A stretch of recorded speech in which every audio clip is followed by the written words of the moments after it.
السلام علیکم ورحمۃ اللہ وبرکاتہ، نحمده ونصلی علی رسولہ الکریم، اما بعد فاعوذ باللہ من الشیطان الرجیم، بسم اللہ الرحمن الرحیم، رب اشرح لی صدری ویسر لی امری واحلل عقدۃ من لسانی یفقہوا قولی۔ اللہ سبحانہ تعالی اپنے بندے کے قریب ہے، اپنے بندے کی دعاؤں کا جواب دیتا ہے، انہیں قبول کرتا ہے، اس لیے ہمیں مانگتے رہنا چاہیے اور مانگنے کے آداب کو بھی ملحوظ رکھنا چاہیے۔ سب سے پہلے اللہ سبحانہ تعالیٰ کی حمد و ثنا، لا الہ الا اللہ وحدہ لا شریک لہ، لہ الملک ولہ الحمد وہو علی کل شیء قدیر، لا حول ولا قوۃ الا باللہ، لا الہ الا اللہ ولا نعبد الا ایاہ، لہ النعمۃ ولہ الفضل ولہ الثناء الحسن، لا الہ الا اللہ مخلصین لہ الدین ولو کرہ الکافرون۔ اللہ کے سوا کوئی الہ نہیں، وہ اکیلا ہے، اس کا کوئی شریک نہیں، بادشاہت اسی کی ہے اور تمام تعریف اسی کے لیے ہے، اور وہ ہر چیز پر پوری قدرت رکھنے والا ہے۔ گناہ سے بچنے کی طاقت اور نیکی کرنے کی طاقت اللہ کے سوا کوئی دینے والا نہیں ہے۔ اللہ کے سوا کوئی الہ نہیں، ہم صرف اسی کی عبادت کرتے ہیں، اسی کی ساری نعمتیں ہیں، اسی کا فضل ہے اور اسی کے لیے خوبصورت تعریف ہے۔ اللہ کے سوا کوئی الہ نہیں، ہم اسی کے لیے دین میں اخلاص رکھنے والے ہیں، اگرچہ کافر ناپسند کریں۔ یہ دعا ہم نماز کے بعد پڑھتے ہیں، اور اس میں آپ نے دیکھا کہ صرف اور صرف اللہ تعالیٰ کی حمد و ثنا ہے، اللہ تعالیٰ کی توحید کا بیان ہے، اللہ تعالیٰ کی صفات کا بیان ہے۔ جب بندہ اللہ سبحانہ تعالیٰ کی تعریف کرتا ہے، شرک سے برات اور اللہ تعالیٰ کی عبادت کا اقرار کرتا ہے، تو یہ دعا کی اعلیٰ ترین قسم ہے۔ یہ زبان حال سے انسان پکار رہا ہوتا ہے کہ یا رب میں تیرا محتاج ہوں اور میرے سارے مسائل کا حل صرف اور صرف تیرے ہی پاس ہے، کیونکہ تو ہر چیز پر پوری قدرت رکھنے والا ہے۔ اور پھر اللہ سبحانہ تعالیٰ کی تعریف ہر حال میں، چاہے ہمیں کوئی پریشانی ہو، دکھ ہو، تکلیف ہو، ہم اپنی تقدیر کے واقع ہونے سے گھبرائے ہوئے ہوں، پھر بھی اللہ سبحانہ تعالیٰ سے بدگمان نہیں ہونا، بدظن نہیں ہونا، دور نہیں ہونا، ناراض نہیں ہونا، بلکہ پلٹ پلٹ کر اسی کی طرف رجوع کرنا ہے اور اسی کی تعریف کرتے رہنا ہے۔ تو ہر قسم کی تعریف صرف اور صرف اللہ ہی کے لیے ہے۔ وہی ہے جو لاچار کی دعا قبول کرتا ہے جب وہ اسے پکارتا ہے، وہی ہے جو مظلوم کی مدد کرتا ہے جب وہ اسے بلند آواز سے پکارتا ہے، اور وہی ہر تکلیف کو ہم سے دور کرتا ہے اور ہر برائی کو ہم سے ہٹا دیتا ہے۔ ہمارا دل اسی کے ذکر سے زندہ ہوتا ہے، ہمارے معاملات اسی کے حکم سے وجود میں آتے ہیں، اور ہماری مشکلات اسی کی رحمت سے دور ہوتی ہیں۔ ہمیں اسی کی دی ہوئی حفاظت سے حفاظت ملتی ہے، اور مشکلات اسی کے آسان کرنے سے آسان ہوتی ہیں۔ ہمیں اطاعت اور عبادت اور دعا کی توفیق بھی اسی کی رحمت سے ملتی ہے، وہی دیتا ہے۔ اس لیے پلٹ پلٹ کر ہمیں اسی کی طرف رجوع کرنا چاہیے، اسی کی طرف لوٹنا چاہیے۔ ہماری زندگی میں بہت سے واقعات ایسے ہوتے ہیں کہ جو ہمیں ناگوار ہوتے ہیں، لیکن وہ ہماری تقدیر کا حصہ ہوتے ہیں۔ ہمیں سمجھ نہیں آ رہا ہوتا کہ ہمارے ساتھ ایسا کیوں ہو رہا ہے، وہ کیا وجہ ہے کہ یہ حادثہ میری زندگی میں ہو گیا ہے، یہ مشکل میرے ہاں پیش آ گئی ہے، یہ اللہ کی دی ہوئی تقدیر میں سے ہے۔ ہمیں جو بھی تکلیف آتی ہے، چاہے انڈیویجولی، چاہے خاندان کی سطح پر، اور چاہے اجتماعی طور پر پوری دنیا میں، چاہے وہ ذاتی طور پر کوئی بیماری ہو یا وہ پھر پینڈیمک ہو، ہر تکلیف صرف اللہ کے اذن سے ہی آتی ہے اور وہ تقدیر کا حصہ ہوتی ہے۔ اللہ سبحانہ تعالیٰ کا ارشاد ہے، قُل لَّن يُصِيبَنَا إِلَّا مَا كَتَبَ اللَّهُ لَنَا هُوَ مَوْلَانَا وَعَلَى اللَّهِ فَلْيَتَوَكَّلِ الْمُؤْمِنُونَ۔ ان سے کہیے، ہمیں اگر کوئی مصیبت آئے گی تو وہی آئے گی جو اللہ نے ہمارے مقدر کر رکھی ہے، وہی ہمارا سرپرست ہے، اور مومنوں کو اللہ ہی پر توکل کرنا چاہیے۔ یہ ہمارے عقیدہ تقدیر کا ایک حصہ ہے کہ کوئی بھی چیز ہماری زندگی میں نہیں ہوتی مگر یہ کہ وہ اللہ ہی کا فیصلہ ہوتا ہے، تقدیر ہی کا ایک حصہ ہوتا ہے۔ قُل لَن يُصِيبَنَا إِلَّا مَا كَتَبَ اللَّهُ لَنَا، کوئی مصیبت آ ہی نہیں سکتی مگر وہ جو اللہ نے پہلے سے لکھ رکھی ہے۔ کہاں؟ لوح محفوظ میں، یعنی جو مصیبت آتی ہے، اور پھر صرف مصیبت ہی تھوڑی آتی ہے، بہت سی خیر اور بھلائی بھی پہنچتی ہے. تو قل لن یصیبنا میں صرف مصائب نہیں ہے، اس میں نعمتیں بھی ہیں. جو نعمتیں اور راحتیں آتی ہیں ہماری زندگی میں وہ سب تقدیر الہی کا حصہ ہیں. جب انسان کو یہ معلوم ہوتا ہے کہ اللہ کی طرف سے جو تقدیر میں لکھا ہے وہ ہر صورت میں پورا ہونا ہے، تو انسان کے لیے مصیبت برداشت کرنا آسان ہو جاتا ہے. یہ چیز اس کے حوصلے میں اضافہ کر دیتی ہے کہ اللہ سبحانہ تعالیٰ اپنے بندوں پر ظلم کرنے والا نہیں. ہوا مولانا، وہ تو ہمارا مولا ہے، ہمارا مالک ہے، ہمارا محافظ ہے، ہمارا مددگار ہے. اور پھر اس کے مولا ہونے کا تقاضا یہ ہے کہ وہ ہمارے دینی اور دنیاوی تمام معاملات میں ہماری سرپرستی کرے. اور ہمارے لیے اس کے بندے ہونے میں کیا لازم ہے کہ ہم اس کی قضاء و قدر پر راضی رہیں. جو فیصلے وہ ہمارے بارے میں کرے ہم اس پر اعتماد کریں کہ وہ ظلم کرنے والا نہیں ہے. اس نے جو بھی فیصلہ کیا، جو نعمت دی یا جو تکلیف اس کی طرف سے آئی، یہ سب اسی کا فیصلہ ہے، ہمارے اختیار میں یہ نہیں ہے. یہ اللہ سبحانہ تعالیٰ کی مرضی سے آئی ہے، اور ہمارا اس پر یقین ہے کہ وہ اپنے بندوں پر کوئی ظلم نہیں کرتا. اللہ سبحانہ تعالیٰ کے ہر فیصلے میں انسان کے لیے بھلائی ہے. یعنی وہ خیر کا فیصلہ ہو یا زندگی میں آپ کے کوئی تکلیف آ گئی ہو، اس میں خیر ہی خیر ہے. بندہ مومن کا تقیہ کلام کیا ہوتا ہے؟ اس میں بھی خیر ہوگی. کچھ بھی ہوتا ہے تو کیا کہتا ہے؟ اس میں بھی خیر ہوگی، الحمدللہ اس میں بھی خیر ہوگی، اس کا بھی نتیجہ اچھا ہی ہوگا، اس سے بھی مجھے فائدہ ہی پہنچے گا. کیونکہ اللہ تعالیٰ نے کیا خبر دی ہے؟ قل لن یصیبنا الا ما کتب اللہ لنا ھو مولانا. وہ ہمارا سرپرست ہے، وہ ہمارے لیے جو بھی فیصلہ کرتا ہے اس میں مومنوں کے لیے بھلائی ہی بھلائی ہوتی ہے. اور چونکہ وہ ہمارا مولا ہے تو اس لیے ہمیں اس سے اچھی ہی امید ہے.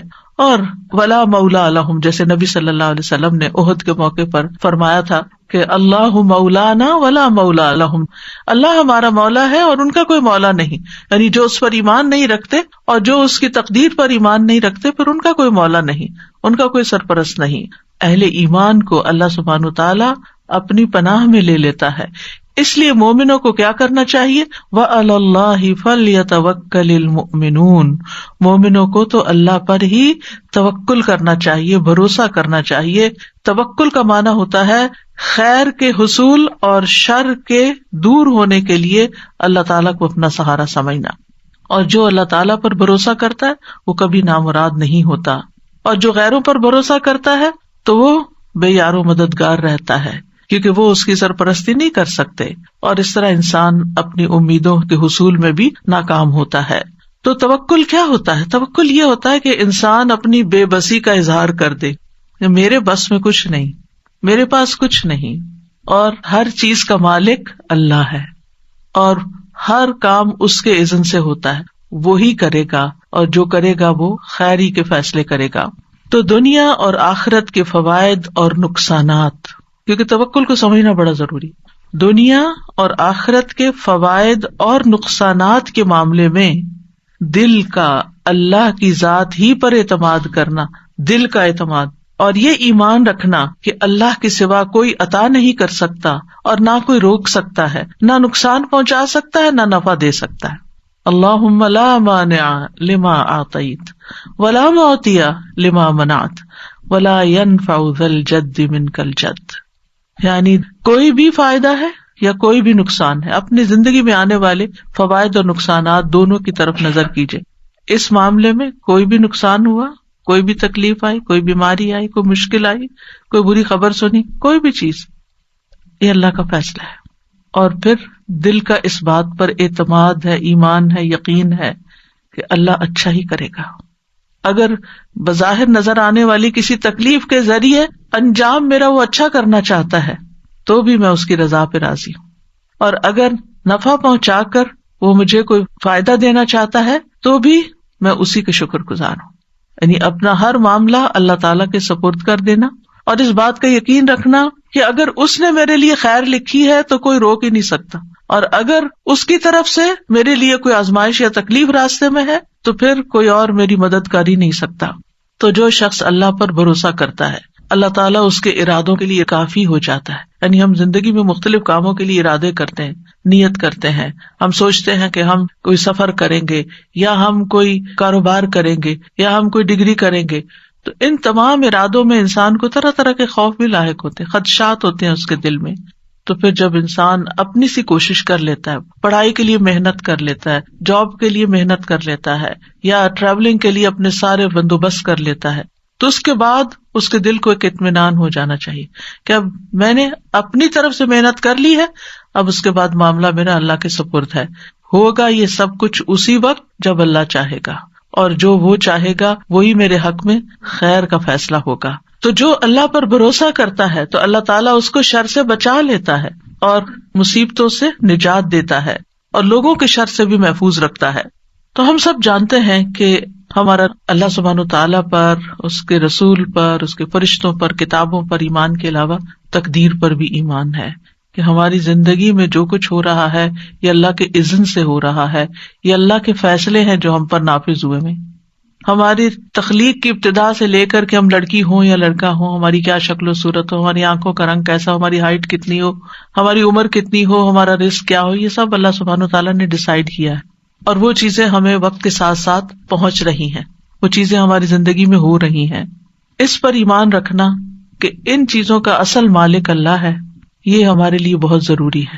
تقدیر کے لیے عربی میں 2 لفظ استعمال ہوتے ہیں، ایک ہے قضاء اور ایک ہے قدر. قضاء کا لفظی مطلب ہوتا ہے فیصلہ کرنا، جیسے قاضی ہوتا ہے، اور قدر کا مطلب ہوتا ہے اندازہ مقرر کرنا.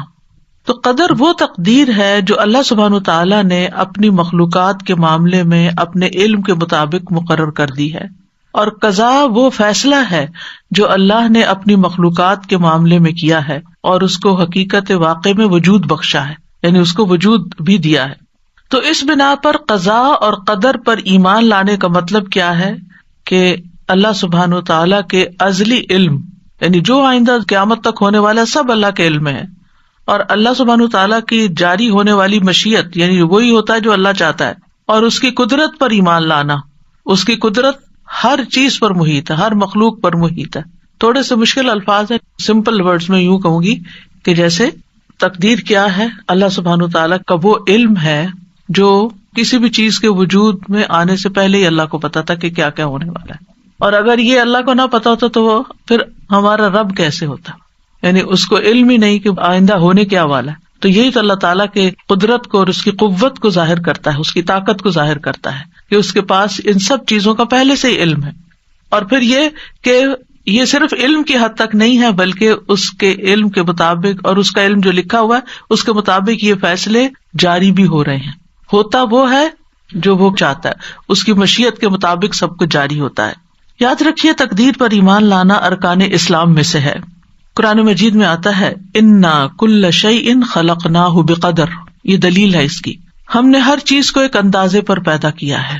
سورۃ الاحزاب میں آتا ہے وکان امر اللہ قدرا مقدورا، اور اللہ کا حکم ایک طے شدہ فیصلہ ہوتا ہے، اللہ کا حکم طے شدہ فیصلہ ہوتا ہے. سورۃ الفرقان میں آتا ہے وخلق کل شیء فقدرہ تقدیرا، اللہ نے ہر چیز کو پیدا کیا پھر اس کا اندازہ مقرر کیا.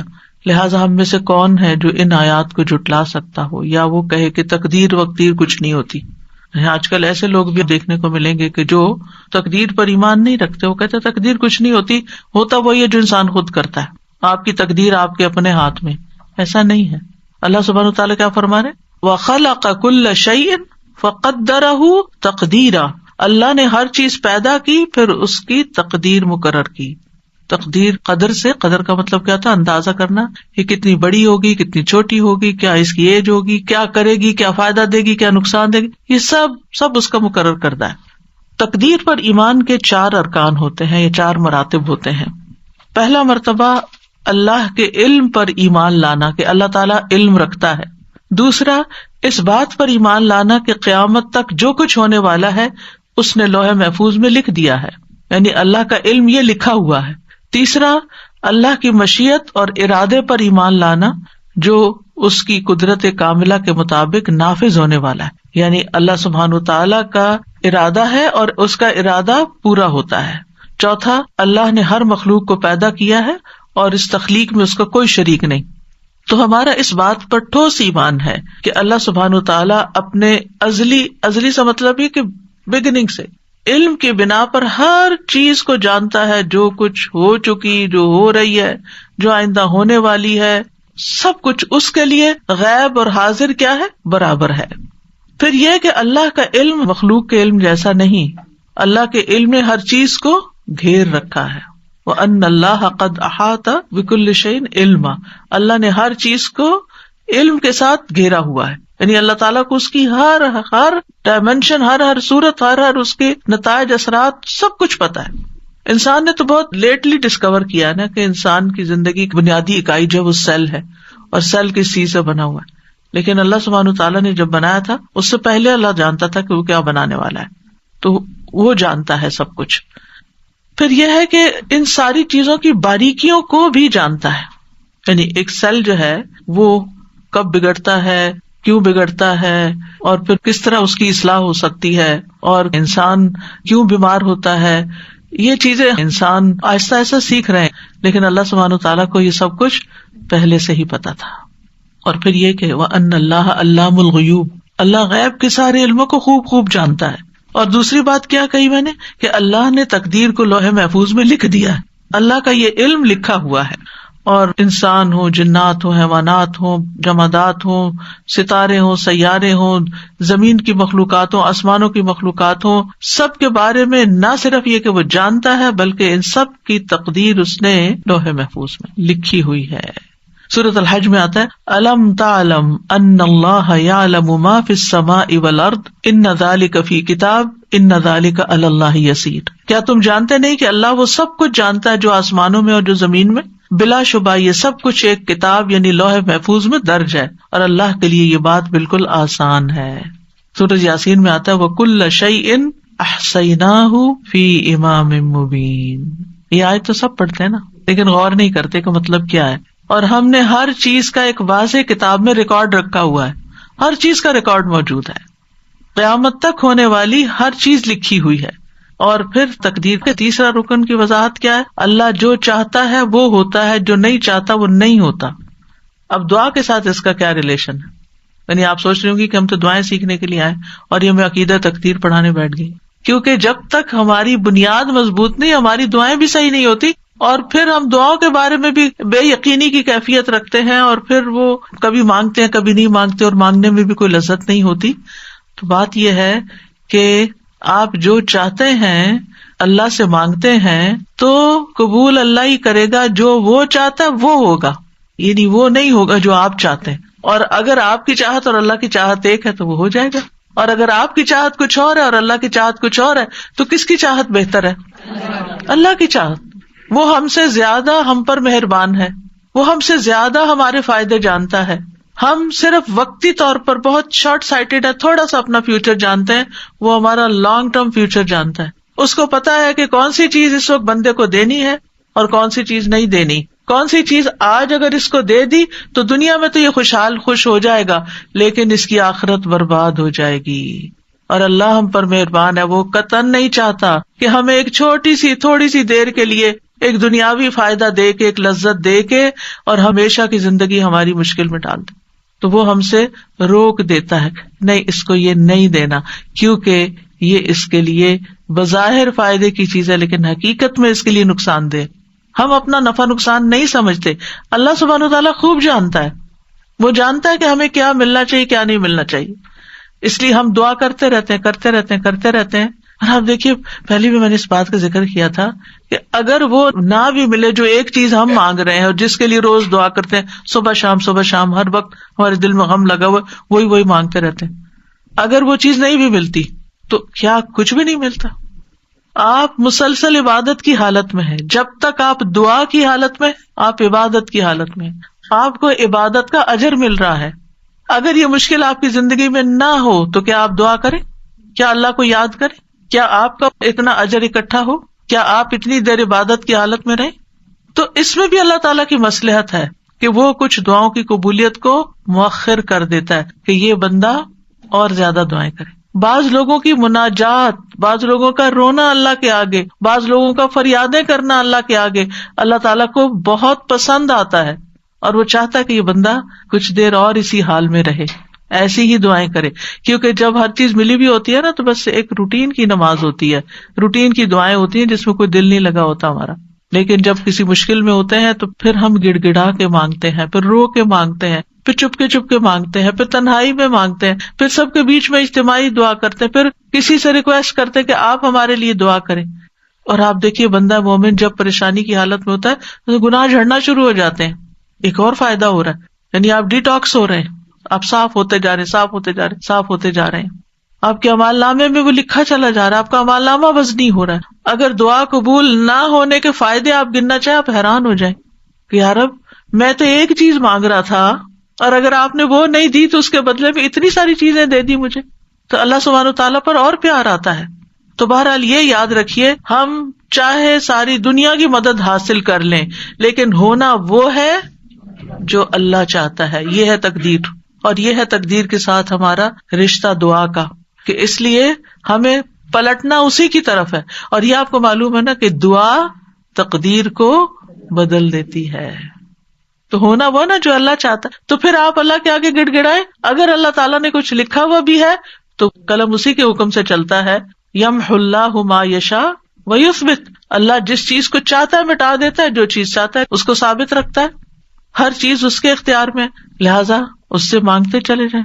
یعنی یہ بات ہمارے دلوں میں راسخ ہو جانی چاہیے، ہونا وہ ہے جو اللہ نے کرنا ہے. کوئی نہ میری بگاڑ سکتا ہے نہ میری بنا سکتا ہے، اور یہی عقیدہ توحید ہے.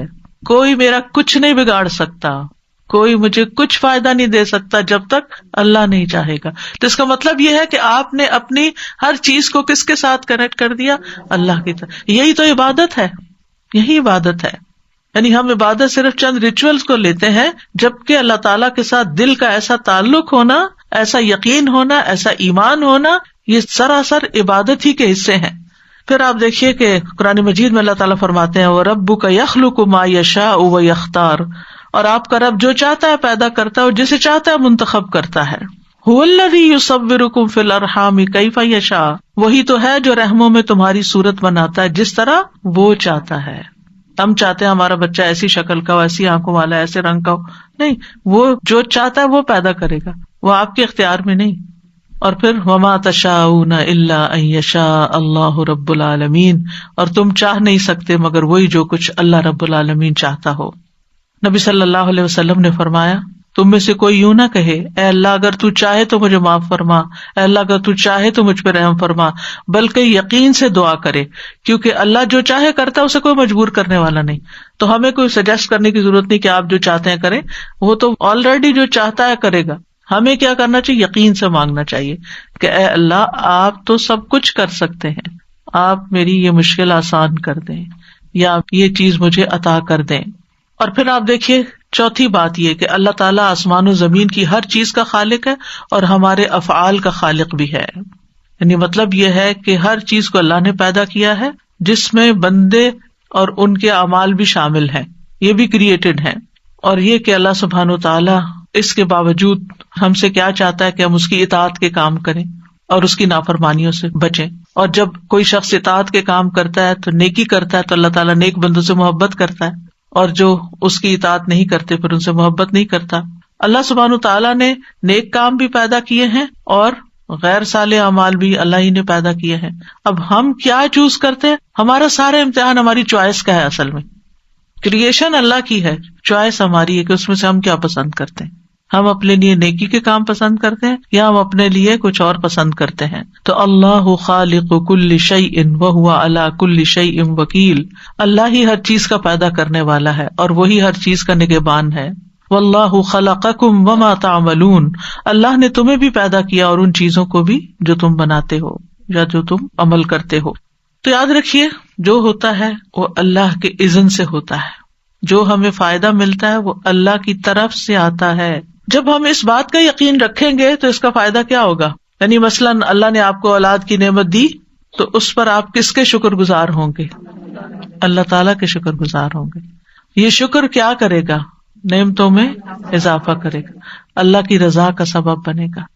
اللہ نے آپ کو مال دیا، رزق دیا، اچھا ٹھکانہ دیا، تو جب آپ کو یہ پتا ہوگا کہ یہ اللہ نے دیا ہے تو پھر آپ ان میں سے ہر نعمت پر شکر ادا کرتے رہیں گے. اور جو شکر ادا کرتا ہے وہ سب سے زیادہ خوشحال انسان ہوتا ہے، کیونکہ وہ نعمتوں کو دیکھ رہا ہوتا ہے. جو ناشکرے لوگ ہوتے ہیں نا، ان کی سب سے بڑی سزا ہی ناشکرا پن ہے کہ ان کو نعمتیں نظر نہیں آتی. ان کے آس پاس نعمتوں کے ڈھیر ہوتے ہیں، لیکن وہ نہ ان کا دیکھنا انجوائے کرتے ہیں، نہ ان کی پریزنس کو فیل کرتے ہیں کہ اللہ کا شکر ہے یہ ہیں. ان کو صرف نظر آ رہا ہوتا ہے جو نہیں ہوتا. اولاد ہے، اس کی پریزنس ایک نعمت ہوتی، ان سے پوچھے جن کے پاس نہیں ہے. لیکن اگر ان میں کسی قسم کی کوئی کمی ہے یا ان کے ساتھ کوئی مشکل ہے تو ہم صرف وہی دیکھتے رہتے ہیں.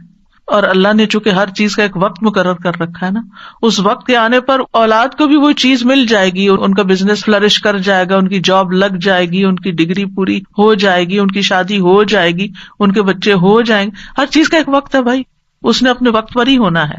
لیکن ہم چونکہ وقت سے پہلے چاہتے ہیں اس لیے ہم پریشان رہتے ہیں اور پھر شکر ادا نہیں کرتے کہ الحمدللہ صحیح سلامت ہے. اگر یہ بیمار پڑے ہوتے اور ہمیں ان کی خدمت کرنی پڑ جاتی. آپ دیکھیے ان پیرنٹس کو جن کے بچے اسپیشل بچے ہیں اور وہ اب تک اپنے والدین کی مدد کے محتاج ہیں. آپ نے بھی ایسی مائیں دیکھی ہوں گی. ان کی زندگی میں صرف وہی چیز رہ جاتی ہے، یعنی وہ اپنا آپ بھی بھول جاتی ہیں. وہ ہماری طرح آزادی سے گھوم پھر نہیں سکتی، انجوائے نہیں کر سکتی. تو اگر انسان دنیاوی معاملات میں اپنے سے نیچے والوں کو دیکھے تو اس کے دل کو قرار آ جائے کہ شکر ہے تو نے مجھے صحیح سلامت بچہ دیا ہے. کیا ہوا اگر اس بچے کو آپ نے یہ نہیں دیا، جو بھی چیز اس کی زندگی میں کمی ہے. کیونکہ عموماً مائیں اپنے سے بھی زیادہ اپنے بچوں کی زندگی میں جو کمی ہوتی ہے اس کا غم کھائے رکھتی ہیں. اور اگر ہم تھوڑا سا اپنا طریقہ بدل لیں، انہی بچوں کے بارے میں شکر ادا کرنا شروع کر دیں. اللہ تیرا شکر ہے تو نے دیا، اللہ تیرا شکر ہے زندگی ہے، صحت ہے، سلامتی ہے، اللہ تیرا شکر ہے. آپ دیکھیے اس شکر کے بنا پر اللہ سبحانہ وتعالیٰ آپ کو وہ بھی دے دے گا جو اب تک نہیں ملا، جو آپ مانگ رہے ہیں. کیونکہ شکر نعمتوں کو کھینچ لاتا ہے. اور ناشکری ہر وقت غم دکھ کی فریاد کرتے رہنا، ہر وقت پریشان رہنا یہ نعمتوں کو اور دور کر دیتا ہے. تو یاد رکھیے تقدیر پر ایمان لانا ہماری ایمان کا حصہ ہے. اور ایمان کی حقیقت اس وقت تک نہیں انسان کو پتہ چلتی جب تک وہ تقدیر پر ایمان نہیں رکھتا. ابو درداء کہتے ہیں نبی صلی اللہ علیہ وسلم نے فرمایا ہر چیز کی ایک حقیقت ہوتی ہے اور کوئی شخص اس وقت تک ایمان کی حقیقت کو نہیں پہنچ سکتا جب تک اسے یہ یقین نہ ہو جائے کہ اسے جو چیز پہنچی ہے یعنی اچھی یا بری وہ اس سے خطا نہیں ہو سکتی تھی، اور جو چیز خطا ہوگی وہ اسے پہنچ نہیں سکتی تھی، مل ہی نہیں سکتی تھی. یعنی جو شخص اس بات کو سمجھ جاتا ہے، یعنی جو دعا قبول ہو گئی وہ ہونی ہی تھی اور جو نہیں ہوئی اس نے نہیں ہونا تھا. تو جب تک انسان کو یہ بات سمجھ نہ آئے تو اس وقت تک وہ ایمان کی حقیقت کو نہیں پہنچتا. یعنی ایمان اس بات کا تقاضا کرتا ہے کہ اللہ سبحانہ تعالیٰ کی کمپلیٹ اتھارٹی پر انسان کا ایمان ہو، کہ اصل قادر مطلق. یہ کیوں کہتے ہیں قادر مطلق؟ مطلق ہوتا ہے ایبسلیوٹ، اصل تو قدرت اس کے پاس ہے. یاد رکھیے جو شخص تقدیر کو جھٹلائے اس کے اعمال قبول نہیں ہوتے. نبی صلی اللہ علیہ وسلم نے فرمایا 3 لوگوں سے اللہ نہ کوئی فرض قبول کرے گا نہ نفل. نمبر 1 والدین کا نافرمان، نمبر 2 احسان جتانے والا، اور نمبر 3 تقدیر کو جھٹلانے والا. عمل ہی قبول نہیں ہوتے. ڈھیر صدقے کا بھی دے تو وہ بھی قبول نہیں ہوگا. عبداللہ بن عمر قسم کھا کے فرمایا کرتے تھے اگر تقدیر کا انکار کرنے والوں میں سے کسی کے پاس احد پہاڑ کے برابر سونا بھی ہو اور وہ سارے کا سارا اللہ کے راستے میں دے دے تب بھی اللہ اسے قبول نہیں کرے گا جب تک وہ تقدیر پر ایمان نہ لائے. تو کتنا ضروری ہے اس عقیدے کو ذہن میں رکھنا، اس پر ایمان لانا اور اس کو ریفریش کرنا. رمضان اصل میں موقع ہے ہم اپنے بنیادی عقائد کو ریفریش کریں، ہم دین کی بنیادی تعلیمات کو ریفریش کریں تاکہ ہم آگے سال کا جو باقی حصہ ہے وہ بہترین مسلمان کے طور پر گزار سکیں. نبی صلی اللہ علیہ وسلم نے فرمایا مجھے بعد میں آنے والے زمانے میں اپنی امت پر سب سے زیادہ 3 باتوں کا ڈر ہے. نمبر 1 ستاروں پر ایمان لانا، نمبر 2 تقدیر کو جھٹلانا، اور نمبر 3 حکمران کا ظلم کرنا. ایک اور حدیث میں آتا ہے نبی صلی اللہ علیہ وسلم نے فرمایا یہ آیت میری امت کے آخری زمانے کے اللہ عز و جل کی تقدیر کے جھٹلانے والے لوگوں کے بارے میں نازل ہوئی ہے. ذوقوا مس سقر انا کل شیء خلقناہ بقدر. دوزخ میں آگ لگنے کے مزے چکھو، بے شک ہم نے ہر چیز کو ایک مقرر اندازے پر پیدا کیا ہے. یعنی میری امت کے آخری حصے میں جو لوگ تقدیر پر ایمان نہیں لائیں گے یہ ان کا انجام اس آیت میں بیان ہوا ہے. آپ کو معلوم ہے نا کہ قرآن کی سب سے پہلی تفسیر خود نبی صلی اللہ علیہ وسلم نے کی کہ کس آیت کا مطلب کیا ہے. کچھ عمل سے کی اور کچھ زبان سے کی، اور پھر جو علم آپ نے آگے صحابہ کو دیا ان میں سے حضرت عبداللہ بن عباس مفسر قرآن ہے. یعنی یہ جو سورۃ القمر کی آیات ہے 48-49، ذوقوا مس سقر، جہنم کی آگ لگنے کا مزہ چکھو، انا کل شیء خلقناہ بقدر، ہم نے ہر چیز کو ایک مقرر اندازے میں پیدا کیا، ہم نے ہر چیز کی تقدیر مقرر کی ہے. پھر اسی طرح آپ صلی اللہ علیہ وسلم نے فرمایا جنت میں والدین کا نافرمان، جادو پہ ایمان رکھنے والا، عادی شراب خور اور تقدیر کو جھٹلانے والا داخل نہ ہوگا. تو تقدیر پر ایمان لانے کا تقاضا کیا ہے؟ نمبر 1، اس بات پر یقین رکھنا کہ ہر چیز لکھی جا چکی ہے. یہ بار بار میں اس لیے دہرا رہی ہوں تاکہ ایمان مکمل ہو کہ تقدیر پر ایمان کا مطلب کیا ہے. عمر، رزق، عمل، یہ سب کچھ تقدیر سے ہے. حسن کہتے ہیں بے شک اللہ نے مخلوقات کو پیدا کیا تو ان کے ساتھ ان کی تقدیر کو پیدا کیا، ان کی عمروں کو تقدیر کے مطابق تقسیم کیا، ان کے رزق کو تقدیر کے مطابق تقسیم کیا، آزمائش اور صحت اور تندرستی کو بھی تقدیر کے مطابق تقسیم کیا. رسول اللہ صلی اللہ علیہ وسلم نے فرمایا جس شخص کو بڑی فکر دنیا کی ہی ہو، یعنی جو دنیا کے بارے میں زیادہ کنسرنڈ ہے، اللہ تعالیٰ اس کے کام پریشان کر دے گا اور اس کی مفلسی اس کی دونوں آنکھوں کے درمیان کر دے گا. اس کو سوائے اپنی مفلسی کے اور کچھ نظر نہیں آئے گا. سب کچھ ہوتے ہوئے بھی اس کو خوف مفلسی کا ہے کہ کیا بنے گا. اور جس کی نیت اصل آخرت کی طرف ہو تو اللہ تعالیٰ اس کے سب کام درست کر دے گا، اس کے دل میں بے پرواہی ڈال دے گا اور دنیا جھک کر اس کے پاس آئے گی. پھر اسی طرح اولاد کا ملنا بھی مقرر ہے. جس جان نے آنا ہے وہ آ کر رہے گی. بیماری بھی تقدیر سے ہے. رسول اللہ صلی اللہ علیہ وسلم نے فرمایا جاہلیت کے 4 اوصاف میری امت میں موجود رہیں گے جن کو لوگ ہرگز نہیں چھوڑیں گے. نمبر 1 نوحہ کرنا، یعنی کسی فوتگی پر. نمبر 2 حسب نسب میں تان کرنا. سبحان اللہ، اچھے خاصے پریکٹسنگ مسلم ہوتے ہیں، بچوں کی شادی کا موقع آتا ہے، ہم پٹھان میں شادی نہیں کریں گے، ہم فلاں میں شادی نہیں کریں گے، اور لوگوں کو کم ذات ہونے کے تانے دینا، حالانکہ سب کو خانے آدم کی اولاد ہے، سب کی ذاتیں وہیں جا کے ملتی ہیں. نمبر 3 بیماری کو متعدی قرار دیتے ہوئے کہنا ایک خارچی اونٹ کی وجہ سے 100 اونٹوں کو خارش لگ گئی. سوال یہ کہ پہلے اونٹ کو خارش کس نے لگائی؟ اب اس میں آپ دیکھیے کہ جیسے یہ کووڈ ہے کتنا پھیلا ہوا تھا، لیکن جس کی موت لکھی ہوئی تھی، جس کو بیماری آنی تھی اس کو آ کر رہی. جس کو بیمار ہونا تھا وہ ڈبل ماسک میں بھی بیمار ہو کر رہا، اور جس کو اللہ نے بچانا تھا بچایا. آگے کا بھی اللہ ہی کے ہاتھ میں ہے.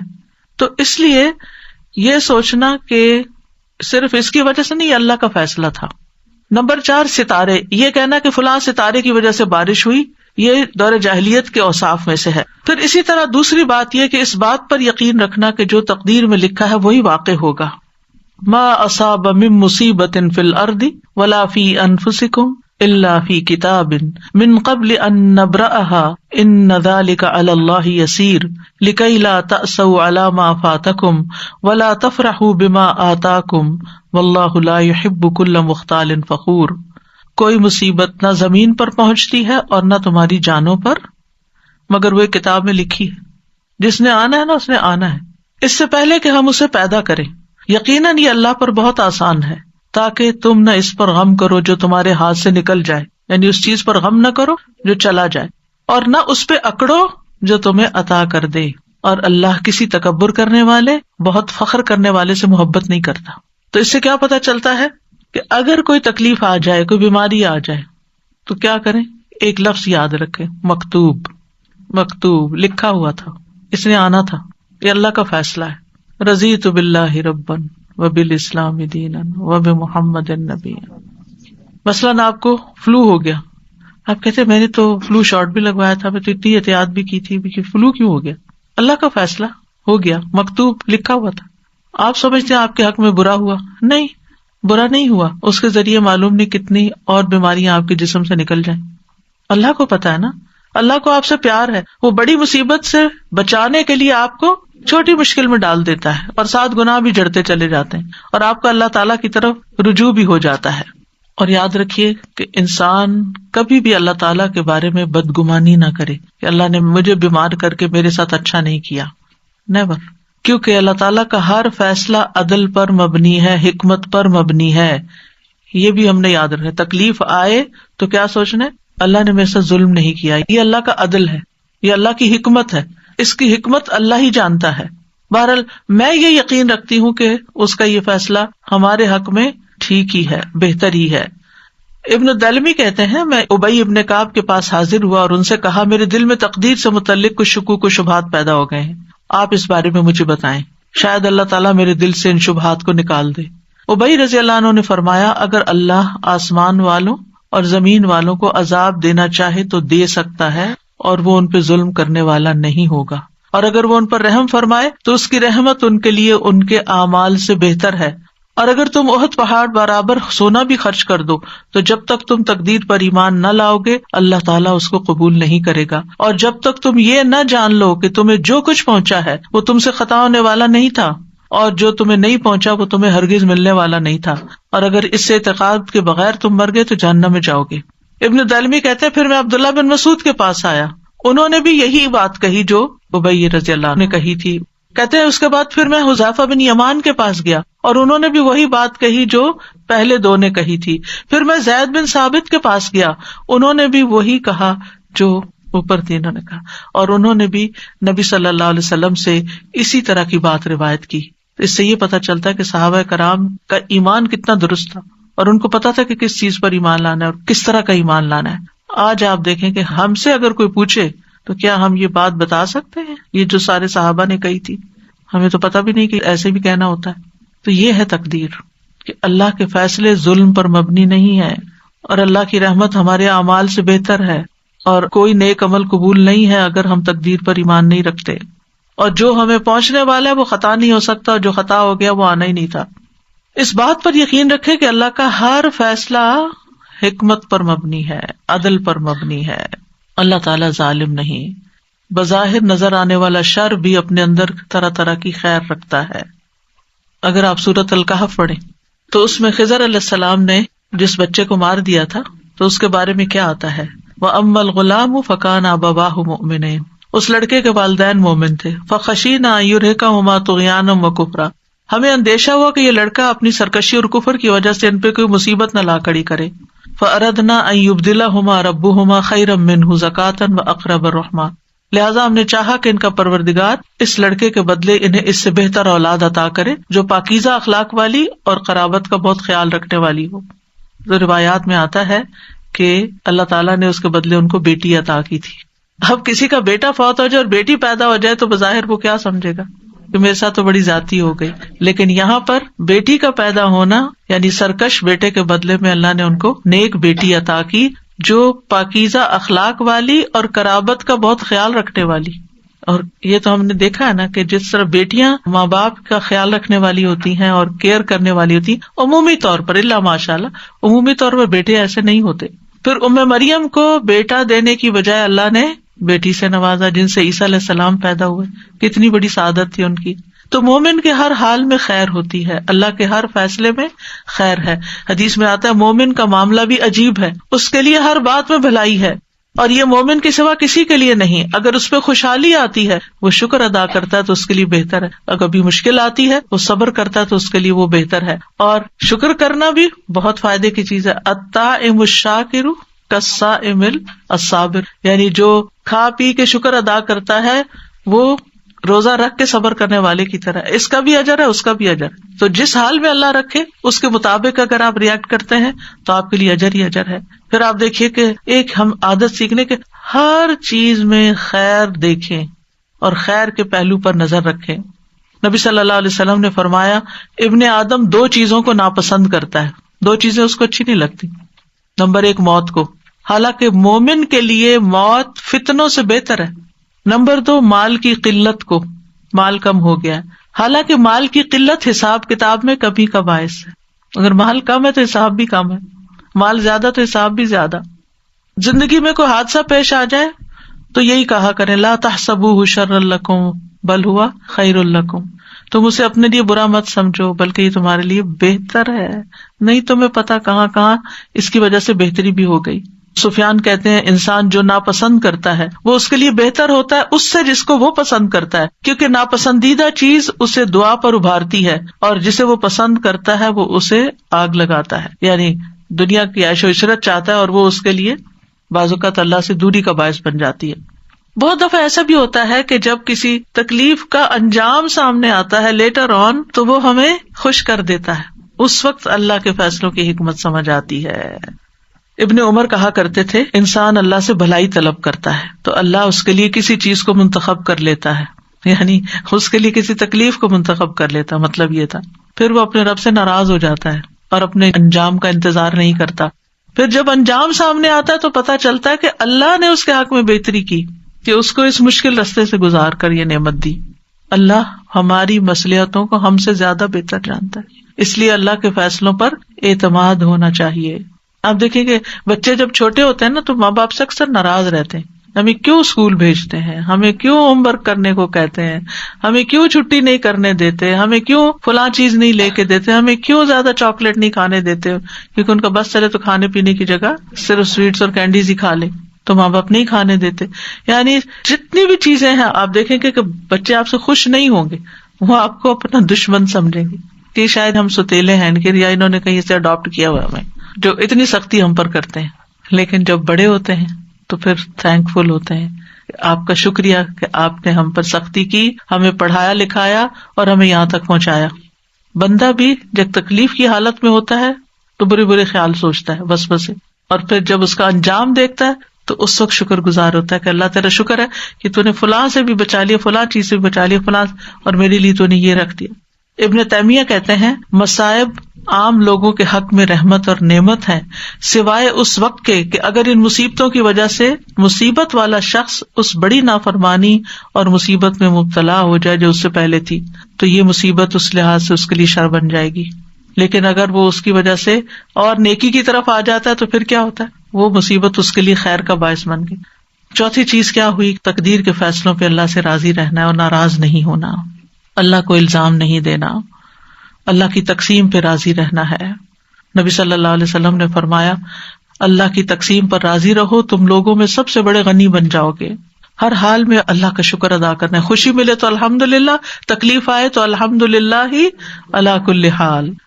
حسن کہا کرتے تھے، تم اللہ سے راضی ہو جاؤ، اللہ تم سے راضی ہو جائے گا۔ ہم چاہتے ہیں نا اللہ ہم سے راضی ہو جائے، تو پھر اللہ تعالیٰ کی تقدیر پہ راضی ہو جایا کرو، اور اللہ کا جو حق ہے اسے اپنی طرف سے ادا کرو۔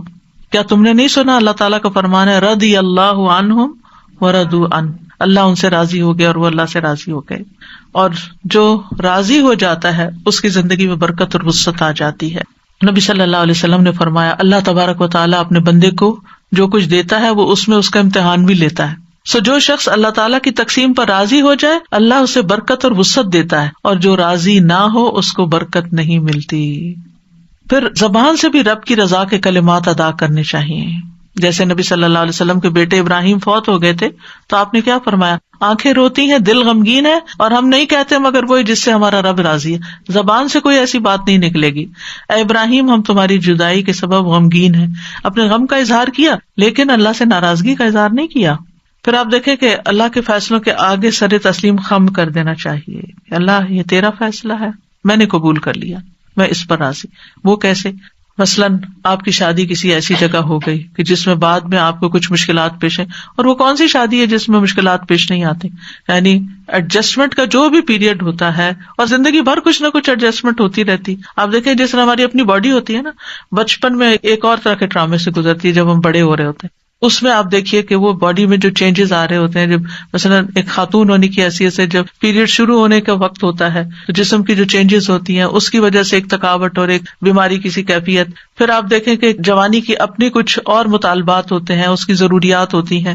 پھر اس کے بعد یہ ہے کہ جو انسان کو مینوپاز ہوتا ہے، بڑھاپا آتا ہے، ایڈجسٹمنٹ ہوتی رہتی ہے نا سارا وقت، کس طرح کھڑے ہونا، کس طرح بیٹھنا، کس طرح چلنا ہے، کیا کھانا ہے کیا نہیں کرنا، یعنی تھرو آؤٹ یور لائف آپ ایڈجسٹمنٹ کر رہے ہوتے ہیں اپنے ساتھ، کھانے پینے کے معاملے میں، ایکسرسائز کے، سونے جاگنے، کام، ہر چیز کے، آرام کے، نیند کے، ہر جگہ۔ بالکل اسی طرح جو ہماری ازواجی زندگی ہوتی ہے اس میں بھی وقت کے ساتھ ساتھ شادی سے پہلے کے جذبات کچھ اور ہوتے ہیں، پھر شادی ہو جاتی ہے تو ابتدائی دنوں کے جذبات کچھ اور ہوتے ہیں، پھر 2 مہینے کے بعد کچھ اور ہوتے ہیں، پھر 6 مہینے کے بعد کچھ اور ہوتے ہیں، سال گزر جاتا ہے تو کچھ اور ہوتے ہیں، اور پھر جب بچہ پیدا ہو جاتا ہے کچھ اور ہوتے ہیں، پھر بچے جب جوان ہوتے ہیں، کچھ ماں باپ بڑے اچھے زندگی گزارے ہوتے ہیں، جب بچے جوان ہوتے ہیں ان کے فیصلے کرنے میں آپس میں جھگڑ پڑتے ہیں پھر اس کے بعد ان کے جب بچے پیدا ہوتے ہیں ان کے غم لگا کے بیٹھ جاتے ہیں. تو کہیں نہ کہیں کچھ نہ کچھ ہماری زندگیوں میں یہ چل رہا ہوتا ہے. تو یہ ہماری زندگی کا ایک حصہ ہے. تو یہ اللہ کے فیصلے ہوتے ہیں, ان کے آگے جھک جانا چاہیے, ان کو قبول کر لینا چاہیے.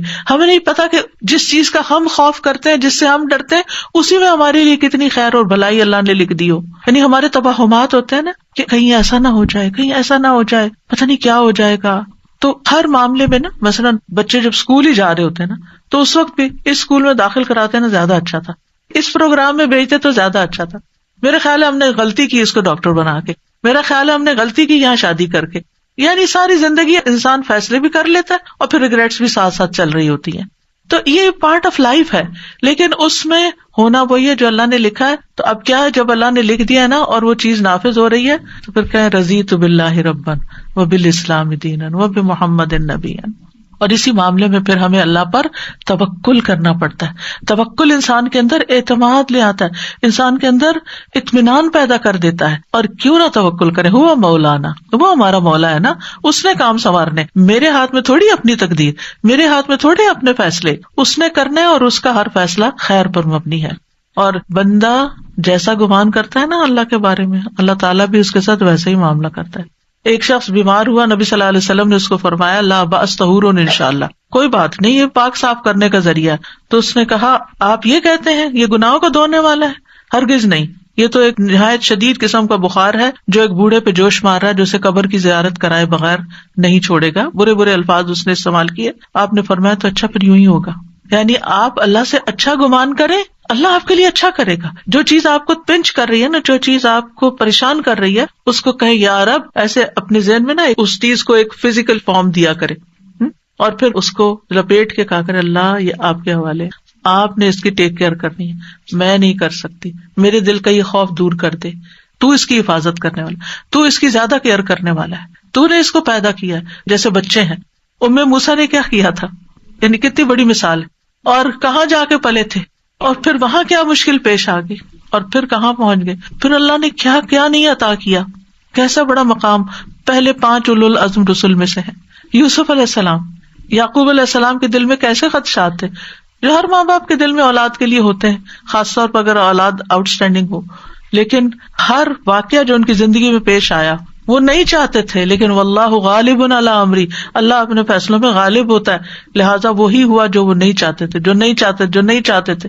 چاہے کنواں تھا, چاہے ان کا بکنا تھا, چاہے عزیز مصر کے گھر میں مشکل پیش آنا تھا, چاہے جیل خانہ تھا, ایک کے بعد ایک بڑی مشکل آتی چلی گئی, لیکن انجام کیا ہوا, کہاں پہنچے, نبوت بھی ملی, بادشاہت بھی ملی, ہر چیز ان کے اختیار میں دے دی اللہ نے. ہمیں نہیں پتا جن چیزوں سے ہم ڈرتے ہیں اور ہم چاہتے ہیں نہ ہو, لیکن واللہ غالب علی امری, وہی ہوتا ہے جو اللہ چاہتا ہے. اور جب وہ ہو جاتا ہے, لقد خلقنا الانسان فی کبد, انسان مشکلات میں پیدا کیا. زندگی پھولوں کی سیج نہیں کہ صرف آرام اور راحتیں ہی ملیں گی, مشکلات آئیں گی لیکن اس میں سے خیر بھی نکلے گی. اور مومن کے درجے بعض اوقات اس تکلیف سے زیادہ بڑھتے ہیں بنسبت اس نعمت کے جو اس کے پاس ہوتی ہے. اس لیے مصیبت پہنچنے پر اجر کی ہمیشہ امید رکھیں. نبی صلی اللہ علیہ وسلم نے فرمایا مسلمان پر کوئی مصیبت, بیماری, رنج و غم یا تکلیف ایسی نہیں آتی یہاں تک کہ کانٹا بھی چبھتا ہے تو اللہ اس کے بدلے اس کے گناہ دور کر دیتا ہے. پھر 5ویں چیز یہ ہے کہ تقدیر کے فیصلوں میں کسی کو الزام نہ دیں کہ تم اس کا سبب ہو. عام طور پہ ہوتا ہے جب کوئی کام خراب ہو جاتا ہے, کوئی چیز خرید لیتے ہیں, تم نے کہا تھا یہ والی برانڈ خریدو, تو اب روز اسی کو کوستے چلے جاتے ہیں, حالانکہ بس وہ لکھا ہوا تھا وہی پہنچنا تھا, اب ہو گیا جو ہو گیا. تو ایک دوسرے کے ساتھ اپنے ریلیشن نہیں پھر خراب کرنے چاہیے, اور یقین رکھنا چاہیے کہ نفع نقصان اللہ کے ہاتھ میں ہے. وَإِن يَمْسَسْكَ اللَّهُ بِضُرٍّ فَلَا كَاشِفَ لَهُ إِلَّا هُوَ وَإِن يُرِدْكَ بِخَيْرٍ فَلَا رَادَّ لِفَضْلِهِ يُصِيبُ بِهِ مَن يَشَاءُ مِنْ عِبَادِهِ وَهُوَ الْغَفُورُ الرَّحِيمُ. اگر اللہ تمہیں کوئی تکلیف پہنچائے تو اس کے سوا کوئی دور کرنے والا بھی نہیں, اور اگر وہ تمہارے ساتھ بھلائی کا ارادہ کر لے تو کوئی اس کے فضل کو ہٹانے والا بھی نہیں. وہ اپنے بندوں میں سے جس کو چاہے پہنچا دیتا ہے, یعنی خیر اور فضل, وہی بے حد بخشنے والا, نہایت رحم فرمانے والا ہے. غیر اللہ جو ہے وہ کسی نفع نقصان کے مالک نہیں, چاہے وہ انسان ہو چاہے کوئی اور ہو. اور یہ یاد رکھیے کوئی تکلیف بھی آتی ہے تو اللہ کے اذن سے آتی ہے. ما اصاب من مصیبت الا باذن اللہ ومن یؤمن باللہ یہد قلبہ واللہ بکل شیء علیم. جو مصیبت آتی ہے اللہ کے اذن سے آتی ہے، اور جو اللہ پر اعتماد کرتا ہے، ایمان لے آتا ہے، اللہ اس کے دل کو ہدایت بخش دیتا ہے، اس کا دل کھول دیتا ہے، اس کے دل کو رہنمائی مل جاتی ہے، اس کو خیر نظر آنے لگتی ہے، اور اللہ ہر چیز کو جاننے والا ہے۔ یاد رکھیے، پوری دنیا مل کے نفع پہنچانا چاہے نا انسان کو، نہیں پہنچا سکتے، مگر اللہ کا اذن ہو تو کوئی روک بھی نہیں سکتا۔ اس لیے تکلیفوں کا اگر اندیشہ ہو تو مصائب سے بچنے کے لیے معاملہ اللہ کے حوالے کر دیں۔ فَسَتَذْكُرُونَ مَا أَقُولُ لَكُمْ وَأُفَوِّضُ أَمْرِي إِلَى اللَّهِ إِنَّ اللَّهَ بَصِيرٌ بِالْعِبَادِ۔ آل فرعون میں سے ایک رجل مؤمن نے کھل کے فرعون کی مخالفت کی، اس کے فیصلوں کی، اور موسیٰ علیہ السلام کی بھرپور تائید کی۔ اب اس کے بعد ہونا کیا تھا کہ وہ کوئی اٹھاتا اسے اور قتل کر دیتا۔ فَوَقَاهُ اللَّهُ سَيِّئَاتِ مَا مَكَرُوا، ان کی چالوں سے اللہ نے اس مرد مومن کو بچا لیا۔ کیوں؟ کیونکہ اس نے کہا تھا أُفَوِّضُ أَمْرِي إِلَى اللَّهِ۔ تو اپنے بارے میں بھی، اپنی اولاد کے بارے میں بھی، یا اللہ میں نے آپ کے سپرد کی، آپ ان کی حفاظت کر، جیسے موسیٰ اور یوسف علیہ السلام کی تھی، جیسے آل فرعون کے اس رجل مؤمن کی تھی۔ مال کی طرف سے ڈر ہے، اولاد کی طرف سے، صحت کی طرف سے، کہیں یہ بیماری، کچھ لوگ یہ ہر وقت وہم لگا، کہیں مجھے کینسر نہ ہو جائے، کہیں مجھے فلانا نہ ہو جائے، جو ہونا ہو جائے گا، لیکن آپ اپنے آپ کو بھی اللہ کے سپرد کیا کریں۔ جو چیز اللہ کے حوالے کر دی جاتی ہے نا، اللہ سبحانہ وتعالیٰ اس کو درست کر دیتا ہے۔ اور پھر یہ ہے کہ اگر کوئی کام ایسا ہو گیا ہے جو پسند نہیں آیا تو اس کے بارے میں منفی جملے ادا نہ کریں، کیونکہ مصیبت کے وقت عام طور پر ہم بہت نیگیٹو ہو جاتے ہیں اور نیگیٹو باتیں کر کے سارے ماحول کو خراب کر دیتے ہیں۔ یہ نہیں ہونا چاہیے۔ یعنی کچھ لوگوں کو اگر مصیبت آتی ہے تو کہتے ہیں مجھے یہ مصیبت آنی تھی، میں نے کیا جرم کیا کہ مجھ پر یہ آزمائش آئے۔ اکثر ایسے جملے آپ کو سننے میں ملتے ہیں۔ تو اس طرح کی باتیں اللہ کی نعمتوں کا اور احسان کا انکار ہوتا ہے، اور اللہ کے بارے میں بدگمانی ہوتی ہے، اور اعتراض۔ ہم کون ہیں اللہ پر اعتراض کرنے والے؟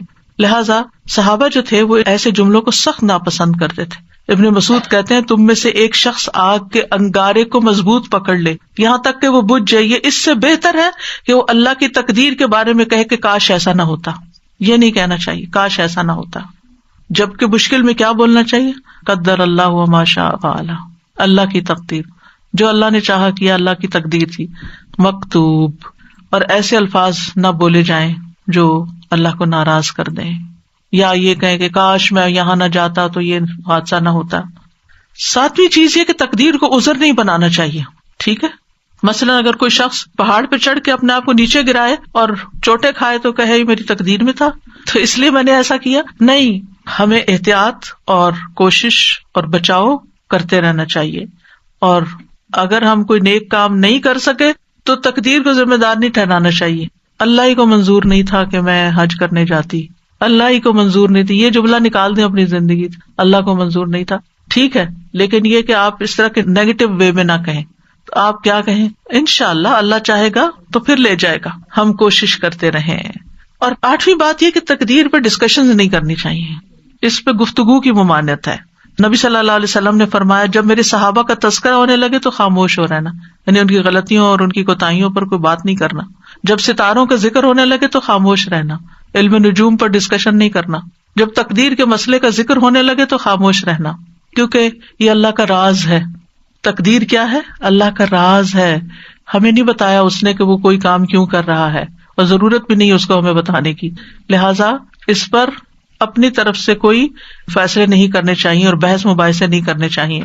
ایک دفعہ صحابہ کچھ ایسا ہی کر رہے تھے، تقدیر پر بحث کر رہے تھے، تو رسول اللہ صلی اللہ علیہ وسلم نے دیکھا تو غصے میں آ گئے، حتیٰ کہ آپ کا چہرہ مبارک سرخ ہو گیا، گویا آپ کے چہرے پر انار کے دانوں کا رس نچوڑ دیا گیا ہو۔ پھر اسی طرح یہ ہے کہ جب کوئی ایمان لاتا ہے تو پھر اللہ سبحانہ وتعالیٰ کے حکم کی تعمیل کرتا ہے، یہ چیز انسان کو شرک اور کفر سے بچا دیتی ہے۔ پھر شرعی احکام پر اعتراض سے انسان بچ جاتا ہے، تقدیر پر ایمان سے انسان کا ارادہ اور یقین توکل پختہ ہوتا ہے، دل مطمئن ہو جاتا ہے۔ یاد رکھیے کہ دل کو اطمینان اور چین حاصل نہیں ہو سکتا جب تک تقدیر پر ایمان نہ ہو، اور تقدیر پر راضی رہنے والے کی دنیا بھی جنت بن جاتی ہے کہ وہ تو وہ رہا ہے جو میرا رب چاہتا ہے، اور میرا رب جو چاہتا ہے وہ سب سے بہتر ہوتا ہے، اس لیے مجھے کوئی اعتراض نہیں۔ اب یہ ہے کہ ہمیں کچھ دعائیں بھی مانگنی چاہیے تاکہ اچھی تقدیر حاصل ہو اور بری تقدیر سے بچ جائیں، جس میں کوئی بھی چیز جو آپ کو بودر کرے کہ میری دعا قبول نہیں ہو رہی، یہ معاملہ بہت مشکل آ گیا ہے، تو کثرت کر دیں حسبی اللہ لا الہ الا ہوا، علیہ توکلت وہو رب العرش العظیم. مجھے میرا اللہ کافی ہے، کیونکہ مشکل وقت میں نا سب ساتھ چھوڑ جاتے ہیں، پیارے سے پیارے رشتے بھی دور ہو جاتے ہیں، اپنے بھی غیر ہو جاتے ہیں، تو اس وقت اللہ کو پکارے. حسبی اللہ لا الہ الا ہوا علیہ توکلت. جو چیز مجھے پریشان کر رہی ہے، خوفزدہ کر رہی ہے، اس کے بارے میں نے اللہ پہ بھروسہ کیا، وہ سب اچھا کر دے گا. وہو رب العرش العظیم، اور وہ عرش عظیم کا رب ہے. پھر یہ دعا، ربنا لا تؤاخذنا ان نسینا او اخطانا ربنا ولا تحمل علینا اصرا کما حملته علی الذین من قبلنا ربنا ولا تحملنا ما لا طاقة لنا به واعف عنا واغفر لنا وارحمنا انت مولانا انت مولانا انت مولانا فانصرنا علی القوم الکافرین. پھر لا حول ولا قوة الا باللہ. یہ تو جنت کے خزانوں میں سے ایک خزانہ ہے، اس کی تکرار کر دینی چاہیے، کثرت کر دینی چاہیے. اس کا مطلب کیا ہے کہ اللہ کی مدد کے بغیر نہ کوئی چیز پھر سکتی ہے، ٹل سکتی ہے، اور نہ ہی کچھ کرنے کی قوت ہمیں حاصل ہو سکتی، یا اللہ کی مدد کے بغیر نیکی کرنے کی طاقت نہیں ہوتی اور برائی سے باز رہنے کی ہمت نہیں ہوتی. سب کچھ اللہ ہی کے اختیار میں ہے.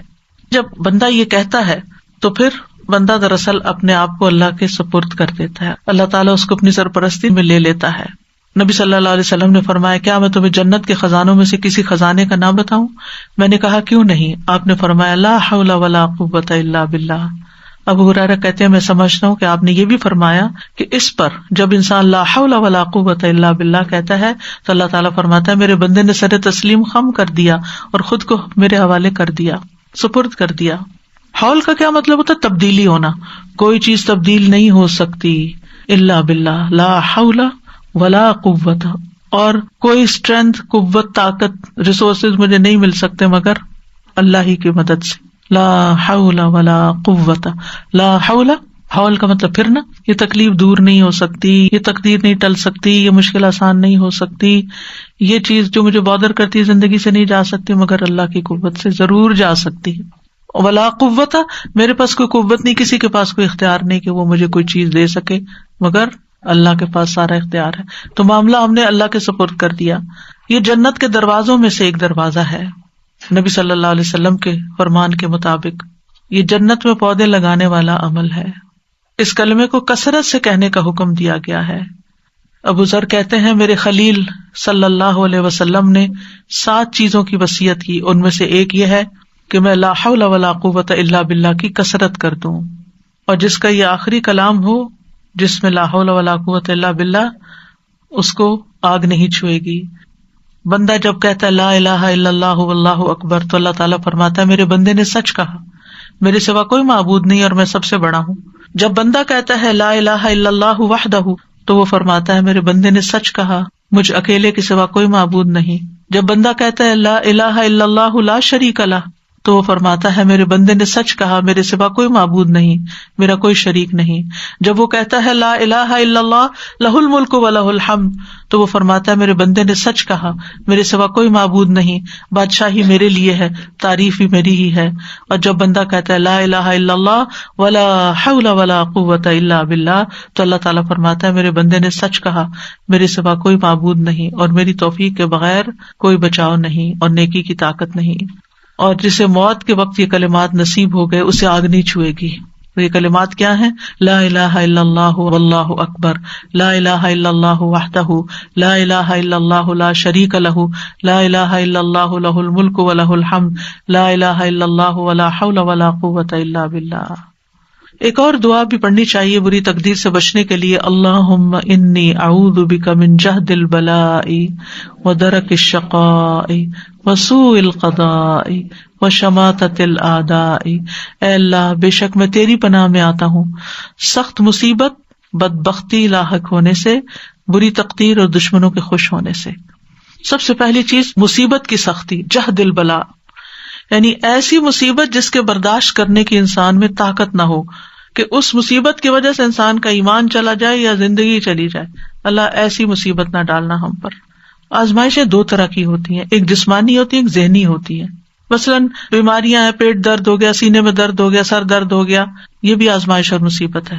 کچھ ذہنی ہوتی ہیں، قلبی ہوتی ہیں، کہ جس کی بنا پر انسان کے دل کے اندر پریشانی اور ڈسٹربنس اور ایک ڈپریشن کی کیفیت ہوتی ہے. کبھی انسان کی ذات کے اوپر کوئی الزام تراشی ہو جاتی ہے, کبھی کوئی اس کے ساتھ بدسلوکی کرتا ہے. یہ ساری چیزیں جہد البلا میں سے ہے, یعنی آزمائش کی ایسی مشقت جو برداشت نہیں ہو رہی, ہر وقت چمٹ گئی ہمیں. اللہ ایسی مصیبت سے بچانا کہ جو ہمارے نارمل حالات کو ہمارے لیے اب نارمل کر دے, اور جو ہم اچھے اچھے کام کر رہے تھے وہ ہم سے سارے چھوٹ جائیں.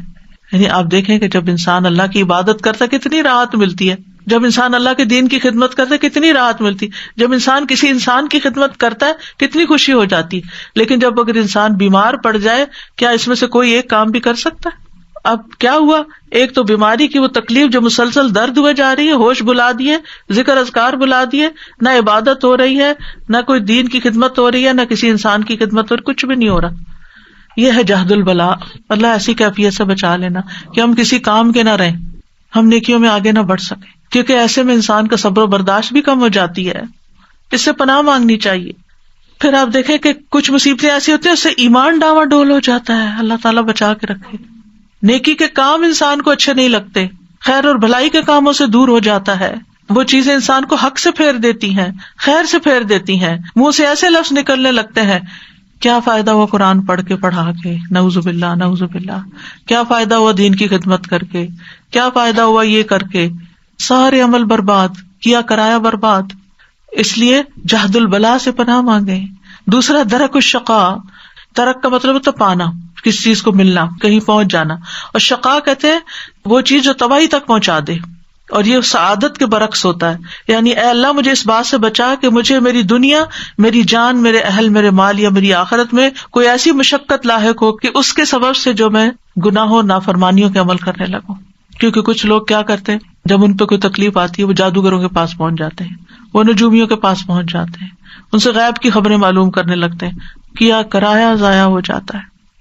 پھر ہے سوء القضاء, بری تقدیر سے, یعنی وہ چیز تقدیر کا فیصلہ نافذ ہو جو انسان کو دکھی یا غمگین کر دے, یا اس کو ناپسندیدہ تقدیر میں مبتلا کر دے, جس کے نتیجے میں اس کے دین, دنیا, نفس, اہل, مال, اولاد اور خاتمے کسی بھی چیز میں وہ چیز واقع ہو سکتی ہے.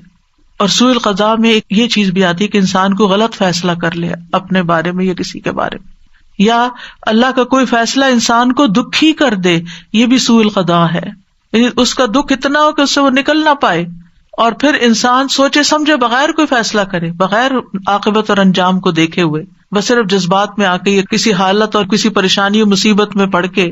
مثلاً بعض اوقات ہم کوئی نیکی کا کام کر رہے ہوتے, جیسے حضرت ابوبکر جو تھے وہ مستہ کو ماہانہ وظیفہ دیتے تھے. جب مستہ نے الزام لگایا حضرت عائشہ پر یا ان لگانے والوں کے ساتھ شامل ہو گئے, تو حضرت ابوبکر نے کیا کہا, اب میں نہیں دوں گا اس کو کچھ, اس نے میرے احسان کا یہ بدلا چکا ہے. کیا ہم میں سے ہر بندہ یہی نہیں کرتا کہ جس پر آپ احسان کر رہے تھے وہ آپ کے ساتھ کچھ کر دے تو آپ کہتے ہیں بس میری خیر بند. تو اللہ تعالیٰ نے کیا فرمایا, ان کو تو وحی کے ذریعے بتا دیا گیا تھا کہ نہیں, الا تحبون ان یغفر اللہ لکم, تم نہیں چاہتے اللہ تمہیں معاف کر دے. ہمیں کون بتائے گا, ہم قرآن پڑھیں گے تو ہمیں بھی پتہ چل جائے گا, لیکن اگر ہم قرآن پڑھنا پڑھانا ہی چھوڑ دیں گے تو ہمیں کہاں سے پتہ چلے گا یہ سب کچھ کہ ہم نے زندگی میں کیا کرنا ہے, ہمارے لیے گائیڈنس کیا ہے. تو پھر ایسی صورت میں یہ سوء القضاء ہے, برے فیصلے. اور قضاء فیصلے کو بھی کہتے ہیں, ڈیسیژن کو بھی, کہ مثلاً آپ کورٹ میں اپنا کوئی معاملہ لے کے جاتے ہیں اور آپ کے خلاف کوئی فیصلہ ہو جاتا ہے, یہ بھی سوء القضاء ہے. یا لوگ آپ کے بارے میں بری طرح ججمنٹل ہو جاتے ہیں, یہ بھی سوء القضاء ہے کہ لوگ آپ کے بارے میں برا سوچنا شروع کر دیتے ہیں. تو اللہ سبحانہ وتعالیٰ ہمیں سوء القضاء سے بچائے. وشماتۃ الاعداء, کسی مصیبت پہ دشمنوں کا خوش ہونا, یا اللہ اس چیز سے بھی ہمیں محفوظ رکھنا.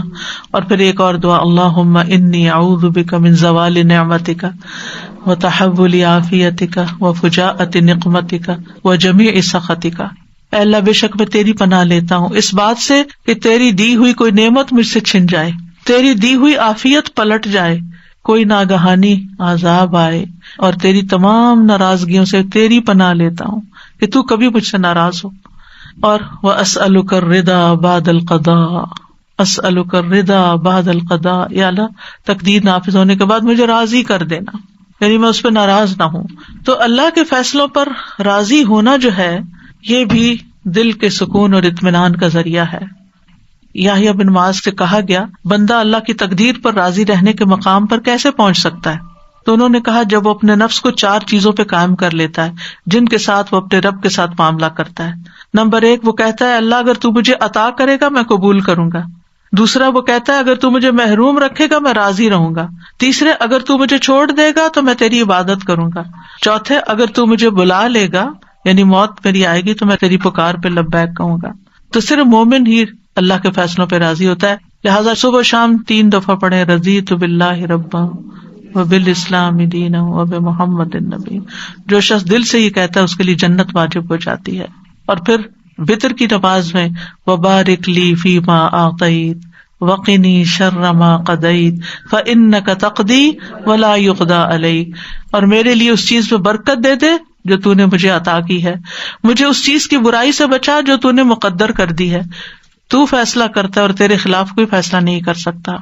لہذا انسان اللہ سبحانہ وتعالیٰ سے دعائیں کرتا رہے اور اللہ کی رضا پہ راضی رہے. تو اصل میں تقدیر کیا ہے؟ اللہ کے فیصلے ہیں. ہمارے پارٹ پہ کیا ہے؟ ہم ان پہ راضی رہیں اور اس کی عبادت نہ چھوڑیں اور اس کا در نہ چھوڑیں, اس سے دعا نہ چھوڑیں, اصرار اور تکرار کے ساتھ دعا کرتے رہیں. اللہ تعالیٰ ہماری دعاؤں کو قبول فرما لے. وآخر دعوانا ان الحمد للہ رب العالمین. سبحانک اللہم وبحمدک اشہد ان لا الہ الا انت استغفرک واتوب الیک. السلام علیکم ورحمۃ اللہ وبرکاتہ.